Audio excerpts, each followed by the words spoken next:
ప్రియమైన గాదంపల్లి వసులకు యేసుక్రీస్తు నామములో శుభములు తెలియజేస్తుంటున్నాం. యేసనగా రక్షకుడు, వారి వారి పాపం నుంచి ఆయన రక్షించింది కనుక ఆయనకు యేసను పేరు పెట్టబడ్డది. ఈ లోకంలో రక్షించేవాడు తల్లినే, తండ్రి రక్షించాడు, తండ్రిని తల్లి రక్షించలేదు. ఎందుకంటే రక్షించేవాడు ఒక్కడే, ఆయనే ప్రభు అయిన యేసుక్రీస్తు వారు.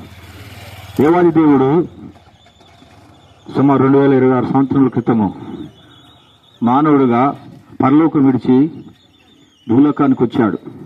మానవ శరీరం ధరించుకొని మానవుల్లో ఉండి 33 సంవత్సరములు ప్రకటించిన వాడుగా ఉంటున్నాడు. ఆయన దేవాదేవుడైండు కూడా మానవ జన్మం ధరించిన వాడుగా ఉంటున్నాడు. ఆయన జన్మలో పాపము లేదు, ఆయన మాటలో పాపము లేదు, ఆయన పుట్టుకలో పాపము లేదు. ఎందుకంటే ఆయన పరిశుద్ధుడు.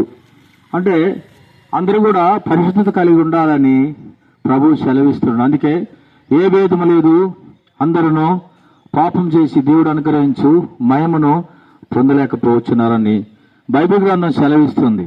ఆయన మహిమను మనం పొందాలంటే, మనం ఆయనలాగా పరిశుద్ధులుగా ఉండాలంటే, ప్రభుతో ఉండాలంటే మనం అందరం కూడా పరిశుద్ధ రక్తంలో కడగబడాలి. ఆ రక్తము పాపము లేనిదై ఉండాలి, పరిశుద్ధుడిదై ఉండాలి. ఆ పరిశుద్ధుడైన దేవుడు మరి ఆయనే ప్రభు అయిన యేసుక్రీస్తు వారు.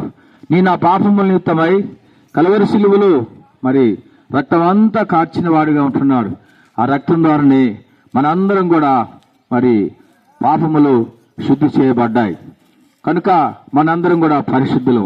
మీరు కూడా పరిశుద్ధంగా జీవించాలని ఆశ ఉంటే, మరి మీరు కూడా పరిశుద్ధమైన జీవితం జీవించాలంటే ప్రభు యేసునందు విశ్వాసం ఉంచండి.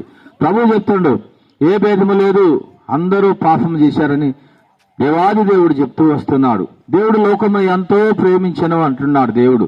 ఎందుకంటే పాడైపోయిన లోకము, పాపలోకము, భ్రష్ట లోకము అయినప్పుడు కూడా అటువంటి లోకాన్ని ప్రేమించి మరి భూమి మీదకి వచ్చిన దేవాది దేవుడు. దేవుడు గనక ఎన్నో అద్భుత కార్యాలు చేసిన వాడిగా ఉంటున్నాడు.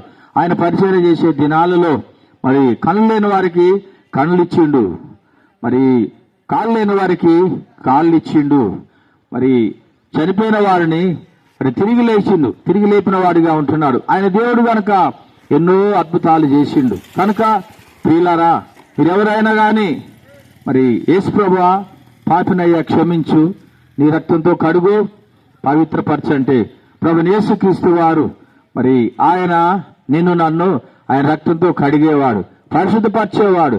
ఎందుకంటే మరి ఈ లోకం విడిచినా గాని, మరి ఈ లోకము నుంచి మనము మరి చనిపోయినా గాని మరి పరలోకం చేరేవారికి ఉంటాం. మాటలోనే మోక్షం. యేసు ప్రభువా పాపనయ్యా క్షమించు, చాలు, మాటలోనే మోక్షం దొరికిద్దండి.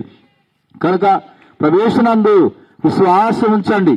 అప్పుడు మీరును మీ వారును మీ ఇంటి వారును గొప్ప ఆత్మరక్షణ పొందుదురు. మీరు ఇంకా తెలుసుకోవాలంటే మాది భూపాలపల్లి హెబ్రోను ఆరాధన మందిరం జిఎం ఆఫీస్ అనుకున్నది.